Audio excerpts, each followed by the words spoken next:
I love China, I love its culture, but I know that its politics and its human rights record is not that great, and I'm aware of that. But when I was there were two things that struck me as being particularly interesting. One was a more private time and one was very public. And the first one, the more private one, was my library assistant there, whose name was Grace. I think she's still there, I'm not sure. She, at the time, she was 25, and this would be going back about 5 years now. And she was like an example of the new China, the youth of China growing up and changing in non-traditional ways and experiencing a little bit of, I guess, conflict with the old ways of Chinese people. So she was the first girl in her family not to live at home for all of her life. Her family lived in the country, and so she lived in Beijing City, but she lived with an uncle and an aunt. And from what I could understand from what she was telling me, the uncle and aunt were still fairly traditional, and of course they were responsible for her safety and her moral conduct and so on. So they had to be careful with her, I suppose they felt.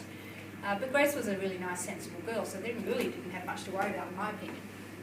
And Grace eventually decided that she wanted to move into an apartment by herself or with a friend. And it took many, many months of talking with her uncle to get the family permission to be able to do that. At 25, I mean, most of us in Western culture, they're used to moving out with friends and sharing houses and apartments from about 18 sometimes when you go to university, but not always. I know that there's also a trend for people to stay home or to move out and then come back home many times in their lives. Lots of young American people, Australian people who get married find it very difficult to save the money for a house, so they move back home with their parents for a while, one or other set of parents, to save the money for a deposit for a house, for example. And sometimes if relationships or marriages end, people need support and they move back to the family home. Anyway, for Grace, for her it was a big deal because moving out from under the supervision of family members was a big deal within her family. It wasn't to her, she was keen to do it. And she really wanted to, she was excited. And eventually she did get permission and she shared an apartment with a girlfriend of hers, and it was really successful and really she was very happy doing that. And I was very interested and supportive of her doing that because I wanted to see China change and develop, not necessarily have conflicts with the old China, but I mean nothing stays the same forever, and each country changes and develops as time goes on. So I was happy that Grace was able to find a situation that she was happy with her family and her own life. And the next incident, I suppose, with Grace that struck me and that I always remember is when there's a book that we have in the high school library, and I did mean to bring it with me, but it was about Tiananmen Square. And some of you are all much younger than Grace and probably might not know that there was a protest in Tiananmen Square against the Chinese government many years ago, and a lot of protesters were killed by the Chinese army, their own people. And Grace didn't know anything about it, actually. She had heard things but hadn't paid much attention. Obviously it was hushed up within China. They deny there was ever very many people killed at all, and it's not taught in schools and so on. So in a sense the Chinese government engineer their political history by rewriting it and editing out anything else that they don't think is favourable towards them or that they don't want their people to know. It's a way of controlling society, and sometimes our media does the same thing.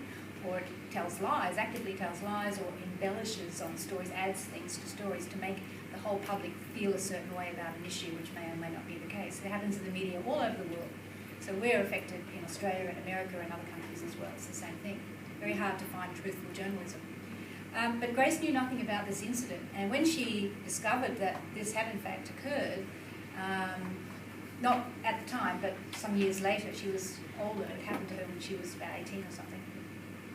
Happened when she was about 18, not to her, but when she discovered it, she was in her 20s, early 20s, and she wanted to read this particular book, and I obviously loaned it to her. I believe in freedom of information. People have a right to know different things as long as they're not going to be heard. And she was fascinated that everyone in the West knew about it, but not many of her friends knew about it. So she gradually, there's this, at the time, a dawning awareness of young people in China about what China, in terms of its politics, does in terms of controlling the information that is released to its own people.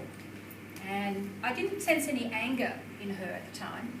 I just sensed a bewilderment, I guess. She was trying to understand why different events were kept quiet in her country, and also listening to the Western point of view about how the West thinks this is wrong and people have a right to know, and the freedoms that we enjoy as international school people.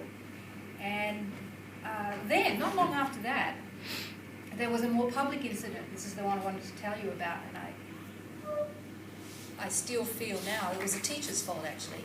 It caused almost an international incident at that school. And this guy was a Swiss, he wasn't a teacher actually, he was a tech guy. He worked in the tech department at school, not teaching, but you know, fixing up computers and around the school and stuff. He was a Swiss guy, Swiss-German I think. And if you know anything about Switzerland, for a long time they've remained independent and neutral in terms of the world's politics.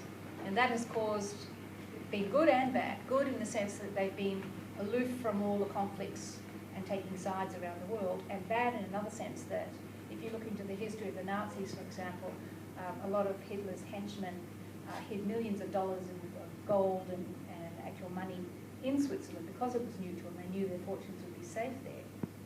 But gradually over the years since their time, that has been exposed. So anyway, this guy was Swiss, and I guess he felt he had a right to make a comment on whatever he wanted, but forgetting that he was in a host country and he did have to be aware of their rules and regulations and respect them. So it was just before the Olympics. The Olympics were in 2008, and he put up his avatar on the school chat line, a picture of the Olympic rings, right? But he changed a couple of them to be handcuffs, and that's politically irresponsible in a way. Okay, you can have your say. It's okay to have your say, but perhaps not in the best environment there when China was really gearing up to show the whole world how wonderful they were and what a beautiful place it was.